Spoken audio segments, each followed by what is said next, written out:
adiga ayaan ku jeclahay qof kale inoo guursadaan anigaba qof kale aan jeclahay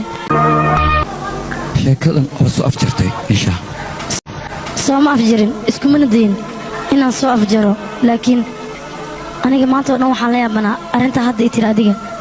sida aniga kuu dhihi lahaa anigoo qof jecel sideen qof kale u guursadaa waa arrinta adiga hadda goormay aqalgalaysa adiga ma ka soo qaybgelaysaa arooskayga haddii uu dhaco maxaad ka wadaa weli guurkayga ogolaasho kama helin qofkaan jeclahay sidoo hadlaysaa anigaaba diyaar kuu leh guur adigana waxaad doonaysaa qof aan ku jeclayn inuu ku guursado wuu jecel yahay qofkaas wuu i jecel yahay laakiin ma qiranaayo hadduu ku jecel yahay afkiisa ma ku qirto inuu ku jecel yahay iga raali noqo haddii aan niyadda kaa dilay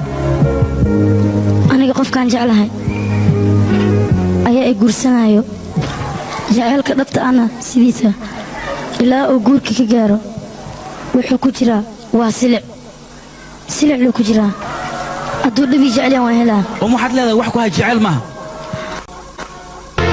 aniga waan dareensanahay jaceylkayga inuusan guur gaarayn sidaasay tahayna